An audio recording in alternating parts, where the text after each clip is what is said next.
Assalamualaikum warahmatullahi wabarakatuh. Alhamdulillahirrabbilalamin. Bagaimana kabarnya hari ini anak-anak? Semoga semuanya dalam keadaan sehat walafiat. Kembali bertemu dengan saya. Kita hari ini akan membahas materi selanjutnya, yaitu tentang menghormati dan menyayangi orang tua dan guru. Jadi, di sini fokusnya kita adalah orang tua dan guru. Silakan dibuka buku paket sampean halaman 119 sampai dengan 131. Ya, buku paket kelas 11 halaman 119 sampai 131. Di bab materi ini anak-anak ya, yang akan kita bahas tentang menghormati dan menyayangi orang tua dan guru. Nanti fokusnya ada dua ya. Kita akan membahas tentang orang tua yang pertama, yang kedua kita akan membahas tentang guru. Ya, dua orang yang statusnya sama-sama tingginya ini bagi kita ya, bagi manusia, bagi anak-anak seusia kalian, anak-anak yang masih dalam statusnya seorang siswa ataupun seorang mahasiswa, maka orang tua dan guru adalah orang yang sangat banyak berjasanya kepada kita. Mulai dari kecil sampai dengan dewasa nanti kita tidak bisa melupakan jasa kedua orang ini. Ya, orang tua, siapa orang tua itu? Ya, orang tua adalah orang yang usianya lebih tua daripada kita. Orang tua adalah orang yang pernah melahirkan kita. Dan orang tua adalah orang yang pernah berjasa kepada kita. Contohnya berjasa dalam pendidikan kita. Ya, dalam ketika kita menimba ilmu di sekolah maupun di kampus, itu adalah guru kita, adalah dosen kita, adalah orang yang pernah berjasa kepada kita. Nah, anak-anak, yang pertama akan kita bahas adalah tentang pentingnya menghormati, patuh kepada orang tua. Sebelum saya membahas tentang materi ini, menghormati dan patuh kepada orang tua, saya punya ceritanya seperti ini. Cerita ini sangat menginspirasi anak-anak ya. Nanti dari cerita ini kita bisa mengambil hikmahnya, hikmah apa yang bisa diambil dari cerita ini adalah pastinya hikmah yang baik. Dan cerita ini adalah cerita yang sangat mulia, yang sangat baik, yang bisa kita ambil pelajarannya sehingga nantinya bisa kita contoh perbuatannya. Cerita ini ya terjadi pada zaman Nabi dahulu, Nabi Muhammad ketika masih hidup. Jadi salah satu sahabat Nabi yang bernama Uwais Al-Qarni ya, seorang laki-laki yang hidupnya pada zaman Nabi tetapi hidupnya tidak di dekat Nabi, tetapi hidupnya di negara yang lebih jauh, yang sangat jauh dari daerah tinggal Nabi. Di mana itu? Ya, di Yaman, di negara Yaman. Uwais Al-Qarni ini adalah seorang sahabat yang mempunyai seorang ibu. Ternyata ibunya ini ketika masih hidup tidak seberuntung kita anak-anak. Tidak seberuntung kita karena apa? Ya, secara fisiknya Uwais ini punya seorang ibu yang mempunyai fisiknya dalam keadaan buta. Selain buta, beliau juga lumpuh. Nah, sayang sekali ya Allah ya anak-anak ya. Keadaan fisik yang seperti ini akhirnya membuat Uwais Al-Qarni ini sangat mencintai ibunya. Karena apa? Ketika masih kecil, Uwais sangat mengingat ya ketika masih kecil, ibunya ini walaupun dalam keadaan lumpuh, walaupun dalam keadaan buta, tapi tetap merawat Uwais ini dengan sangat kasih sayangnya, dengan sangat banyak kasih sayang, banyak cintanya, sehingga Uwais Al-Qarni ini tumbuh menjadi seorang laki-laki yang sehat, yang kuat ya, termasuk sehat fisiknya juga, sempurna fisiknya juga, tapi juga fisiknya, hatinya juga sempurna. Karena apa? Uwais Al-Qarni adalah seorang anak yang mampu berbakti kepada orang tuanya.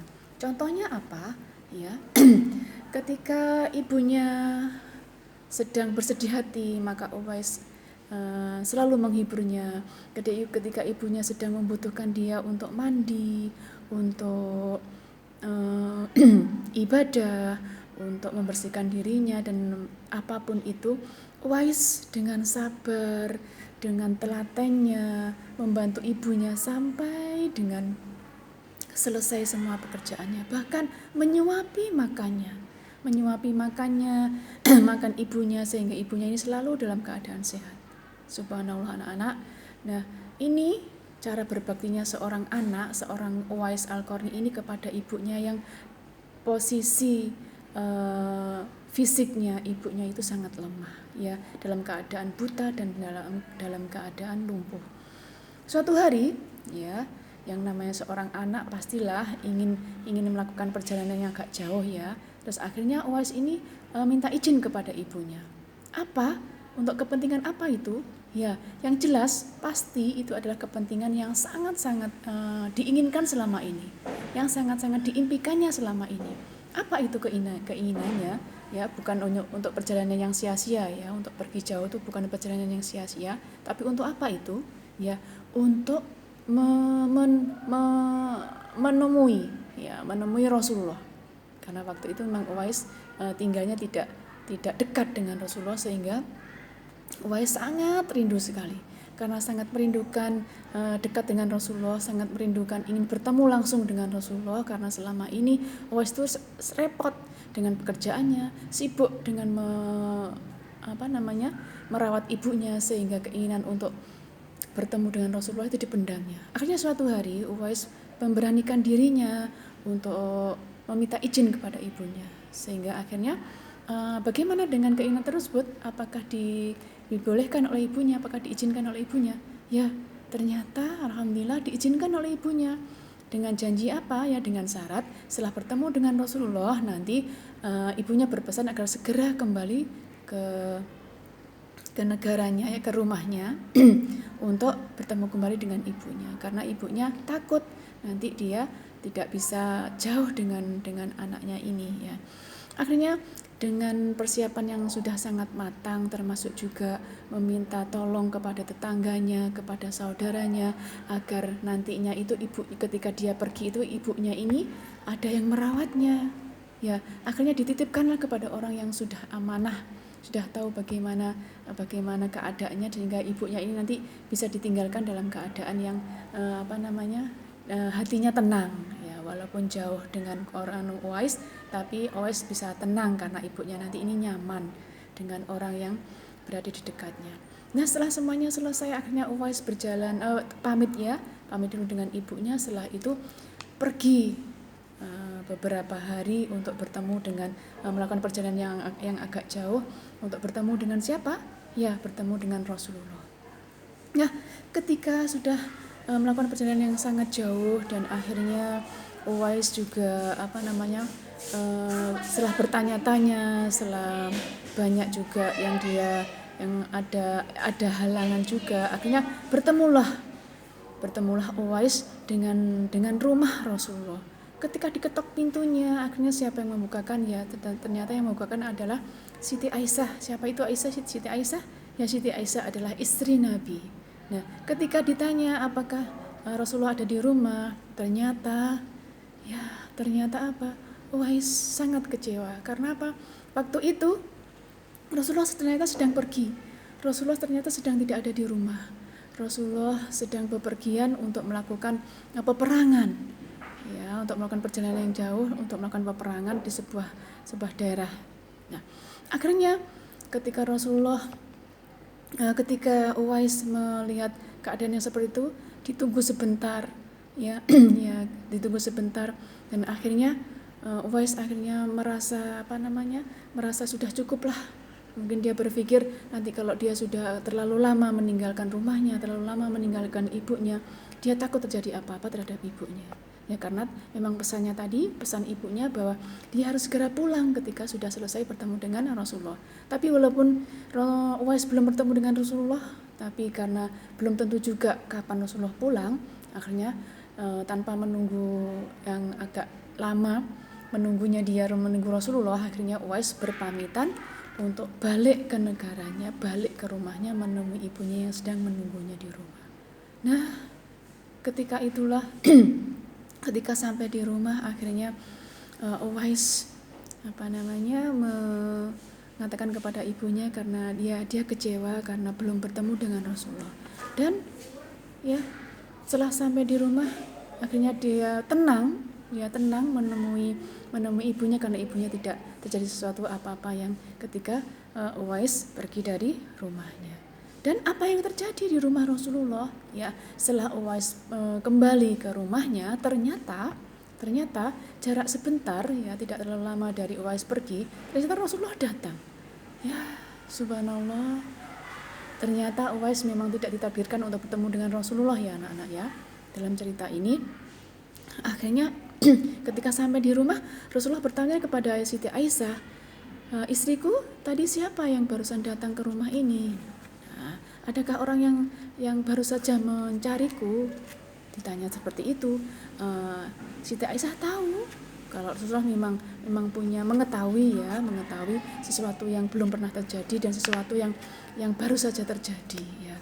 Walaupun Rasulullah tidak mengetahui langsung, tapi Rasulullah tahu bahwa Rasulullah baru saja dicari oleh orang dan ternyata orang itu adalah kecewa tidak bisa bertemu dengan Rasulullah.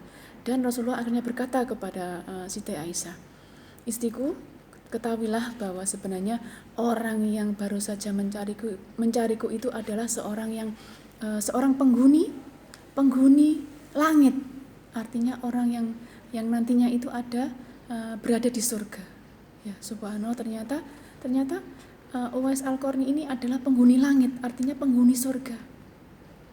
Dan kalau kita tahu siapa penghuni surga itu berarti orang-orang yang baik, orang-orang yang pilihan yang dipilih oleh Allah untuk nantinya masuk surga.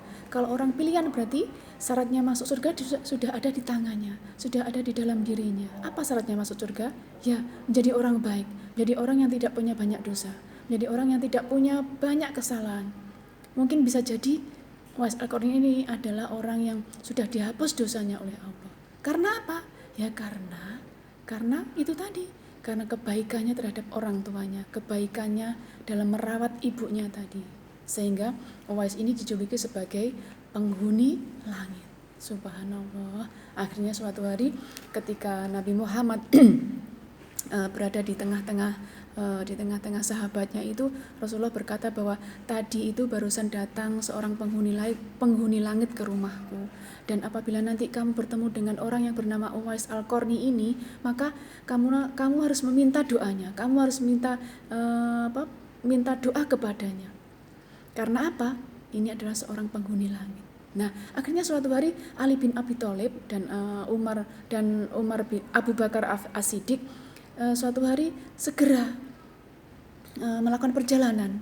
Karena apa? Ingin mengetahui sejauh mana sih yang namanya Uwais Al-Qarni, si penghuni langit ini. Penasaran dia, ya kepo ya. Kalau kata sampeannya kepo ya dengan orang ini ya. Akhirnya setelah melakukan perjalanan yang agak jauh, terus bertanya ke sana ke sini, akhirnya bertemulah Abu Bakar ini dan Ali ini bertemulah dengan Uwais. Dengan cara bagaimana? Nah, ketika ditunjuk mana yang namanya Uwais itu.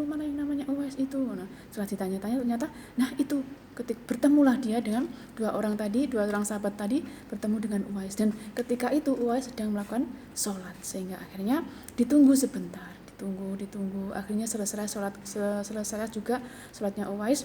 Dan setelah itu apa yang terjadi? Langsung Abu Bakar ini bertanya kepada Uwais tadi, hei Uwais, apakah benar kamu orang yang bernama Uwais Al-Qarni? Kata Abu Bakar seperti itu. Jawabnya Uwais, bukan, nama saya adalah Abdullah. Seperti itu. Dan benar, dan saya juga Abdullah katanya. Apa artinya Abdullah? Ya, artinya Abdullah adalah hamba Allah. Dan akhirnya dijabat tanganlah ya, ketiga orang ini akhirnya berjabat tangan. Dan tadi sebelum berangkat tadi Rasulullah pernah berpesan bahwa Uwais Al-Qarni, si penghuni langit ini punya tanda khusus. Apa tandanya? Tandanya adalah di telapak tangannya Uwais ini punya tanda yang berwarna putih. Ada tanda putih yang berada di telapak tangannya ini berupa lingkaran putih yang ada di telapak tangannya ini. Dan ketika berjabat tangan, Abu Bakar dan Ali ini memang melihat bahwa di telapak tangannya Uwais ini punya tanda khusus. Tandanya apa? Yaitu tadi punya tanda lingkaran yang berwarna putih. Dan itulah memang benar orang yang mengaku namanya Abdullah tadi sebenarnya adalah Uwais Al-Qarni ini. Segeralah Abu Bakar dan Ali ini meminta doa kepada Uwais ini atau orang yang mengaku namanya Abdullah tadi ya, minta doa kepadanya. Dan sebenarnya Uwais ini juga tidak langsung mengaku, saya bukan Uwais. Nah, seperti itu. Dan tidak, akhirnya si Abu Bakar ini mengatakan, tidak, kami memang benar namanya Uwais, dan ini tanda pengenalmu apa itu? Nah, itu tadi yang ada di telapak tangannya. Dan setelah itu Uwais merasa khawatir, berpesan kepada Abu Bakar dan berpesan kepada Ali agar namanya ini tidak dipopulerkan, diviralkan ya, bahasa sampean ya, bahasa anak muda sekarang, agar tidak diviralkan sehingga tidak menjadi terkenal. Karena apa? Ketika nanti dia terkenal, dia nanti merasa tidak nyaman lagi hidupnya, merasa tidak aman lagi hidupnya. Karena apa? Ketika sudah terkenal itu biasanya banyak orang yang mencari, banyak orang yang ingin menemuinya, sehingga ketenangan jiwanya, ketenangan hidupnya itu terganggu. Sehingga akhirnya suatu hari ketika Uwais itu meninggal dunia, ya, ternyata ketika Uwais meninggal dunia itu, ya Allah, subhanallah, yang datang untuk takziah itu sangat banyak. Ketika Uwais mau dimandikan, itu tiba-tiba yang datang itu semakin banyak untuk memandikan Uwais ini tadi. Ketika Uwais mau disolatkan juga seperti itu. Yang sholat itu bukan semakin sedikit, tapi semakin banyak untuk mensolatkan Uwais tadi. Ketika Uwais mau dikuburkan juga seperti itu. Semakin banyak yang datang untuk melihat atau melakukan penguburan terhadap mayatnya Uwais ini. Dan ternyata apa yang terjadi, ya, siapa makhluk-makhluk atau orang-orang yang datang semakin banyak tadi, ternyata itu adalah malaikat. Subhanallah, bukan hanya manusia saja ya anak-anak yang ingin memberikan penghormatan terakhirnya kepada mayatnya si Uwais ini, tapi juga makhluk langit. Karena apa? Di langit sana, di atas sana, itu sudah terkenal nama Uwais itu sebagai orang yang santun, orang yang soleh, seperti itu. Sehingga penghuni langit yang ada di atas sana, termasuk malaikat itu mendatanginya. Mendatangi untuk apa? Untuk bertakziah, untuk melakukan merawat jenazahnya tadi, mulai dari mensolatkan, mulai tadi memandikan, mensolatkan, terus mengkafani, terus dikuburkan, itu semuanya malaikat ikut melakukan kepengurusan jenazahnya terhadap mayatnya Uwais Al-Qarni ini. Nah, itulah anak-anak, ya, itulah balasan untuk orang-orang yang sudah berbakti kepada orang tuanya, sudah berbakti kepada ibu bapaknya. Itu akan diberikan penyanjungan seperti itu, akan diberikan penghormatan seperti itu, untuk diberikan balasan seperti itu oleh Allah. Begitu mulianya orang-orang yang sudah menghormati, sudah mematuhi, sudah merawat ibunya yang sudah tua, ya. Walaupun belum tua sekalipun ya, mungkin orang tua kalian masih muda, maka rawatlah beliaunya. Jangan dibentak, jangan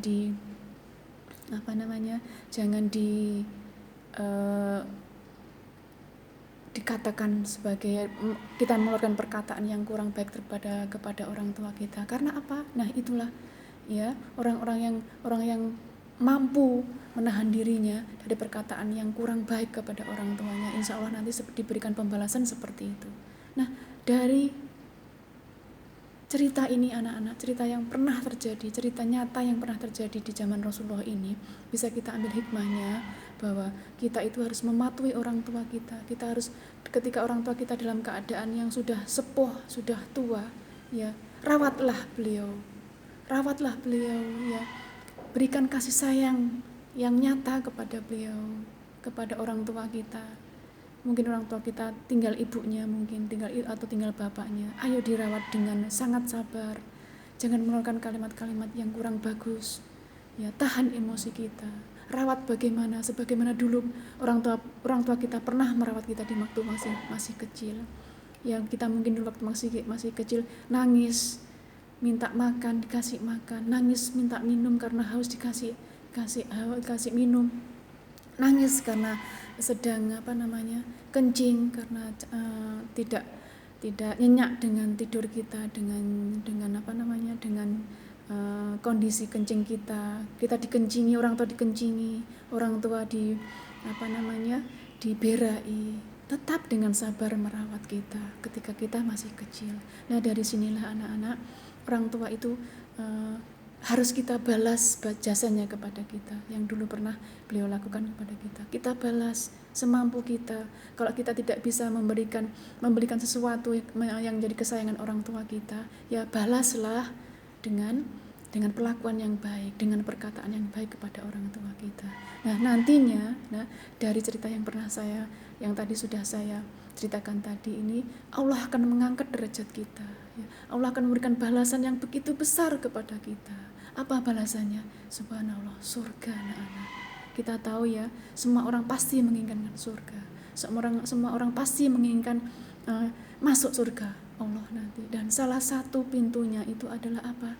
Ya, pintunya nanti dibuka untuk orang-orang yang berbakti kepada orang tuanya, yang menyayangi orang tuanya, yang patuh kepada orang tuanya, yang bisa membalas jasa kepada orang tuanya dan tidak menyakiti orang tuanya. Nah, dari sinilah ya kita mengetahui begitu besarnya, ya, begitu pentingnya kita itu membalas jasa orang tua kita. Begitu pentingnya kita itu menghormati dan patuh kepada orang tua. Nah, dari sini kalian bisa mengambil hikmah tadi. Nah, selanjutnya pentingnya orang tua tadi, ya, pentingnya menghormati orang tua sudah saya jelaskan lewat cerita saya tadi, anak-anak. Yang selanjutnya adalah kita akan membahas tentang pentingnya menghormati guru. Kenapa guru? Kenapa guru harus dihormati juga? Kenapa guru juga harus dipatuhi juga? Ya, hampir sejajar kedudukannya dengan orang tua kita, bapak ibu kita. Nah, karena di sini guru itu adalah orang tua yang ada di sekolah, orang tua yang membimbing kita di sekolah. Dan kita tahu di sekolah itu kita menerima apa? Kalian sebagai siswa itu menerima apa? Ya, menerima ilmu. Dan ilmu itu bisa kita gunakan untuk kehidupan kita di dunia, bahkan nanti kehidupan kita di akhirat. Jadi ya, kesiapan kita ada di dunia, termasuk nanti persiapan kita untuk kembali ke akhirat nanti, yang kekal nanti, itu dibantu oleh guru. Maka dari itu, ya, ternyata begitu besar juga pengabdian guru kepada kita, jasa guru kepada kita. Ya, saya juga seorang guru, tapi dulu saya juga pernah jadi seorang murid, pernah jadi seorang siswa, pernah jadi seorang mahasiswa. Maka dari itu, saya juga harus menghormati guru saya. Minimal kalau saya sekarang berada jauh dari beliau-beliaunya, minimal saya harus mendoakan orang-orang yang pernah berjasa kepada saya, yaitu guru-guru saya, termasuk sampean. Ya, guru itu perlu kita patuhi, kita hormati karena itu tadi. Karena apa? Ya, guru adalah orang yang pertama kali mengenalkan ilmu kepada kita, memberikan ilmu kepada kita. Baik ilmu itu yang berguna untuk ilmu yang di dunia maupun ilmu yang nantinya berguna untuk ilmu persiapan kita di akhirat. Guru, ya, kedudukan guru itu sama seperti seorang nabi juga. Karena apa? Guru itu membawa ilmu yang pernah dibawa oleh nabi. Ya, jadi kita mengetahui adanya sesuatu itu haram kita makan, sesuatu itu haram kita lakukan, sesuatu itu tidak dilarang dilakukan, sesuatu itu bagus untuk dilakukan, sesuatu itu boleh dilaksanakan. Itu kita mengetahuinya dari mana itu? Dari guru. Dari ilmu yang pernah diberikan oleh guru. Ya, termasuk kita, persiapan kita di dunia ini, ya, kita nantinya bisa punya keterampilan, kita nantinya punya skill, punya keterampilan sesuatu yang lebih, itu kita menerimanya dari guru. Contohnya dulu sampai nggak bisa yang namanya tidak mengetahui adanya ilmu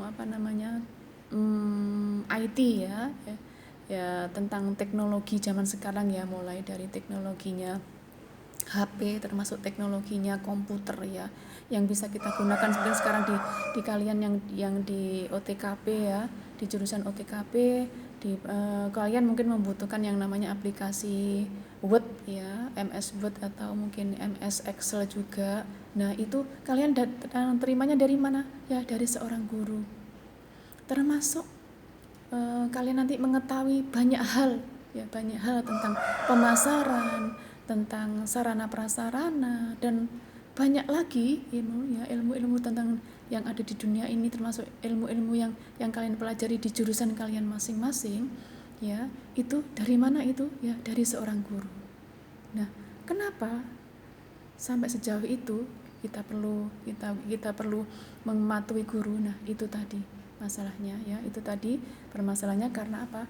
Kalian punya hutang kepada guru. Apa hutang itu? Hutangnya berupa hutang pengabdian seorang guru kepada kalian, kepada siswanya. Walaupun memang kalian di sekolah itu sudah bayar ya, sudah bayar SPP, tapi jika dibandingkan dengan apa yang sudah kalian terima dari para guru ya, itu jauh sekali ya, jauh sekali dari